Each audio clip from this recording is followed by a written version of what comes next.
Baik,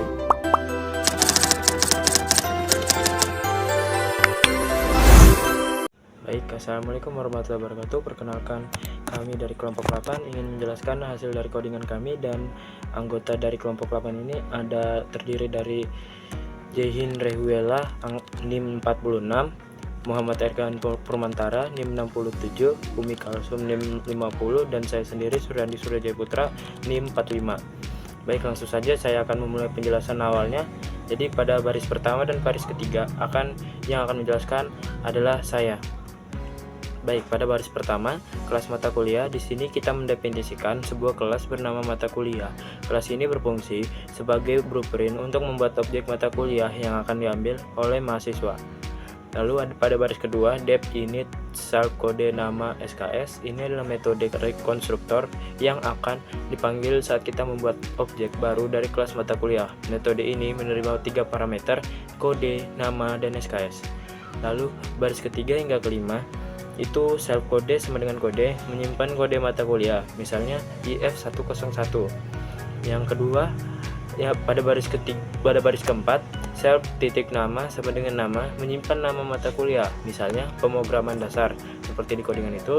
Lalu yang ketiga ada self titik SKS sama dengan SKS, ini untuk menyimpan jumlah SKS dari mata kuliah tersebut. Ya, itu saja penjelasan dari saya. Selanjutnya akan saya serahkan kepada Umi. Assalamualaikum warahmatullahi wabarakatuh. Perkenalkan, nama saya Umi Kalsum dengan NIM 50. Di sini saya akan menjelaskan pada bagian kelas mahasiswa. Yang pertama, di bagian dev in self nama NIM titik 2. Nah, metode in adalah konstruktor yang digunakan saat objek mahasiswa dibuat. Mahasiswa memiliki nama, NIM, dan daftar mata kuliah dalam bentuk list atau self KRS yang awalnya kosong. Yang kedua, bagian dev tambah matkul self matkul titik 2. Nah, bagian di situ metode ini menjelaskan untuk menambah mata kuliah ke dalam sebuah KRS mahasiswa. Sebelum menambahkan, sistem mengecek apakah kode mata kuliah sudah ada dalam KRS atau belum. Jika sudah ada, maka akan muncul pesan bahwa mata kuliah tersebut sudah terdaftar. Jika belum ada, maka mata kuliah akan ditambah ke dalam list self KRS. Yang ketiga, bagian dev hapus matkul self kode titik 2. Nah, metode ini digunakan untuk menghapus mata kuliah berdasarkan kode mata kuliah. Sistem akan mencari mata kuliah dengan kode yang diberikan. Jika ditemukan, mata kuliah tersebut akan dihapus dari self KRS dan pesan konfirmasi akan ditampilkan. Jika tidak ditemukan, sistem akan menampilkan pesan bahwa kuliah tersebut tidak ada dalam KRS.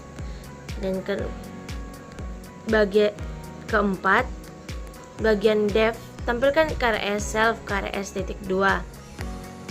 Nah, metode ini digunakan untuk menampilkan daftar mata kuliah yang telah diambil mahasiswa. Jika mahasiswa sudah mengambil mata kuliah, sistem akan mengecek daftar KRS dengan format yang rapi. Jika KRS masih kosong, sistem akan menampilkan pesan bahwa belum ada mata kuliah yang diambil. Oke, saya di sini akan menjelaskan tentang kelas sistem KRS, yaitu pertama-tama menggunakan dev init dalam kurung self.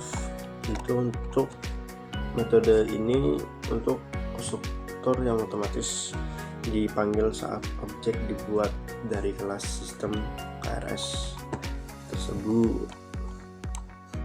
Terus bawahnya itu ada self mata kuliah tersedia. Dan di sini ada list untuk menyimpan daftar-daftar mata kuliah yang tersedia. Dengan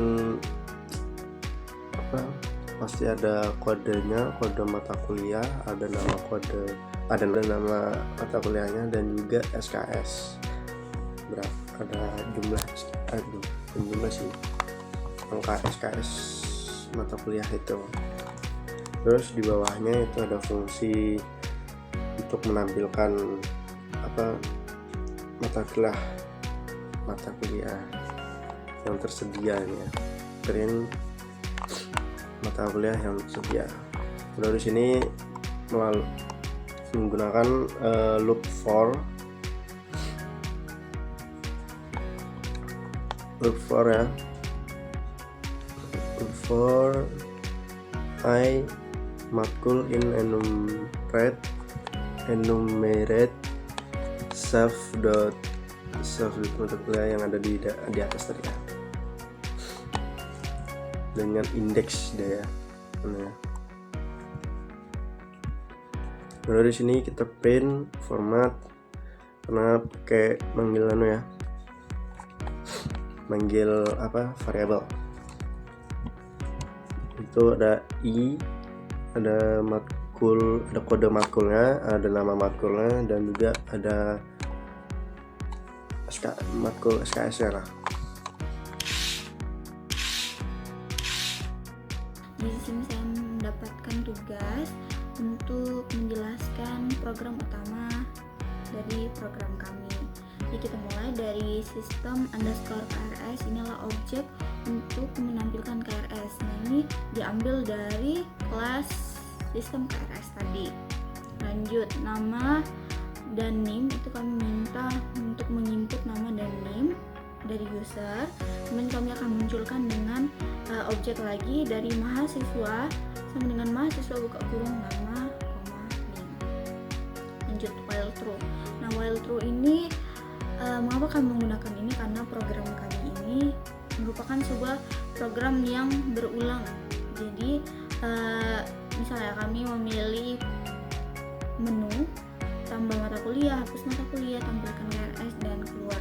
Jadi ketika para user memasukkan angka 1 sampai 3, maka program akan berjalan terus. Jadi setelah dia bisa memilih 1, maka program akan menampilkan lagi untuk menginput pilih menu. Selanjutnya jika dia memilih nomor 2 dan 3 juga seperti itu. Ini bagaimana sih dengan cara untuk keluar, yaitu dengan memilih 4 atau keluar. Jadi secara otomatis program akan keluar, makanya kami menggunakan while true. Lanjut ke perkondisian. Masuk ke perkondisian itu ada if pilihan sama dengan 1. Pertama-tama ya, itu pasti program akan menampilkan mata kuliah apa saja yang bisa dipilih oleh user. Masuk untuk mencoba pilihan underscore matkul sama dengan integer, buka kurung input pilih nomor mata kuliah. Jadi kami minta untuk user menginput memasukkan nomor mata kuliah, nomor ya, karena ada tipe data integer. Jadi mahasiswa atau user diwajibkan untuk menginput atau memasukkan sesuai nomor. Kita lanjut ke perkondisian. Jika 1 kurang dari sama dengan pilihan underscore matkul kurang dari sama dengan len, buka kurung sistem underscore KRS dot mata underscore kuliah underscore tersedia tutup kurung. Jadi pilihan matkul ini dimulai dari 1 sampai dengan rentang nomor mata kuliah. Jadi apa sih len ini? Len ini berfungsi untuk menghitung jumlah atau panjang dari elemen pada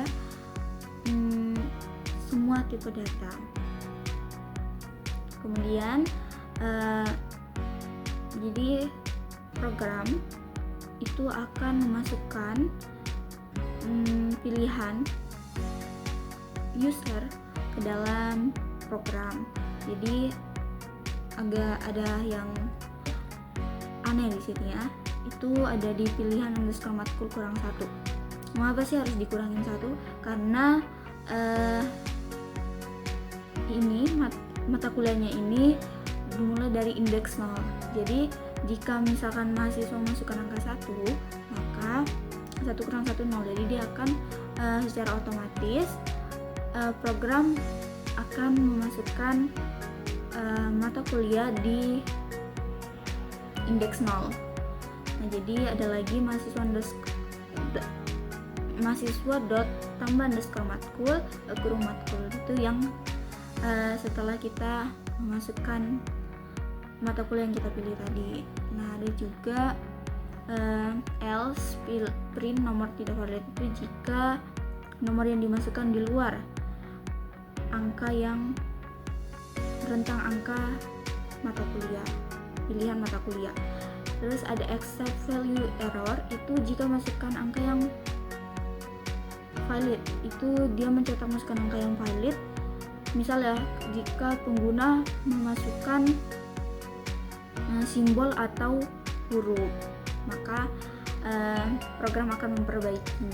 Jadi user diminta untuk memasukkan sebuah angka. Oke. Kita masuk ke perkondisian kedua, elif pilihan sama dengan 2. Pilihan 2 itu adalah hapus mata kuliah. Jadi pertama-tama itu program akan menampilkan KRS yang telah dipilih tadi. Setelah itu user atau mahasiswa diminta untuk memasukkan kode mata kuliah yang akan dihapus dengan sebuah objek kode sama dengan input, masukkan kode mata kuliah yang akan dihapus. Nah, nanti program akan menghapus mata kuliah yang telah dipilih oleh user sesuai kode yang dimasukkan. Yang ketiga, perkondisian ketiga itu pilihan sama dengan 3. Itu adalah menampilkan KRS. Terus elif pilihan yang terakhir yaitu pilihan 4 itu keluar. Jadi program akan mencetak atau menampilkan ucapan terima kasih kepada mahasiswa atau user, dan ada juga break, itu perintah untuk berhenti dari perulangan itu. Jadi setelah while true harus ada break agar dia tidak berulang-ulang lagi.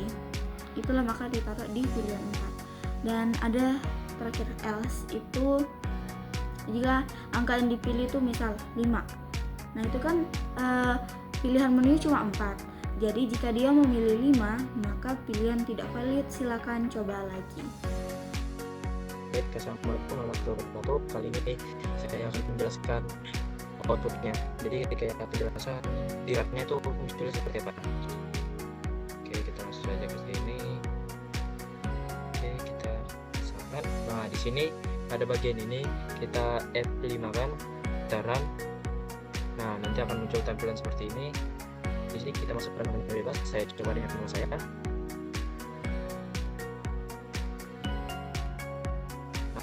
setelah ini tinggal enter saja.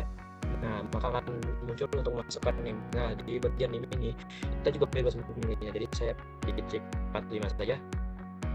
Nah, nanti akan muncul 4 opsi. Jadi yang pertama ada tambah mata kuliah. Untuk menambahkan mata kuliahnya, yang kita pilih bebas mau menambahkan apa. Lalu yang kedua ada hapus mata kuliah. Nanti hapus ini untuk kita menghapus mata kuliah yang kita tambah. Nah, untuk yang ketiga ini untuk itu tampilkan KRS. Jadi menampilkan hasil yang kita tambah tadi dan juga hasil yang kita hapus. Dan 4 itu untuk keluar dari menu KRS ini. Kita coba yang pertama. Jadi nomor 1 kita langsung ketik saja untuk tambah mata kuliah. Ya, di sini terdapat 5 opsi yang ada pemrograman dasar, ada struktur data, ada basis data, ada jaringan komputer, dan ada kecerdasan buatan. Nah, di sini saya akan mencoba nomor 2. Nah, jika berhasil maka akan muncul struktur data IF102 3 SKS berhasil ditambahkan. Ya, jadi jika berhasil akan seperti ini. Jika tidak berhasil, dia tidak akan muncul dengan tulisan seperti ini dan hanya akan tulisan tentang mohon masukkan nomor yang valid seperti itu. Ya, langsung saja kita ke nomor 3 untuk menampilkan tampilan KRS yang sudah kita tambah ini. Nah, akan muncul struktur data yaitu IF102. Nah, untuk menghapusnya kita coba opsi yang kedua yaitu untuk hapus mata kuliah. Nah, untuk hapus mata kuliah kita harus memilih bukan nomor yang tadi bukan nomor awalan yang tadi tuh, bukan nomor 2 tadi, tapi kita menghapus pakai nomor ini IF102. Jadi kita harus samakan dengan kode yang ada pada ini. Ya, kita enter. Nah, struktur data berhasil dihapus. Ya, seperti itu. Dan coba kita tampilkan lagi dengan opsi nomor 3 dan sudah tidak ada lagi. Dan untuk opsi yang terakhir yaitu keluar dan seperti inilah. tampilan dari outputnya. Itu saja dari kelompok 8 dan mohon maaf jika ada salah kata. Kami akhiri. Wassalamualaikum warahmatullahi wabarakatuh.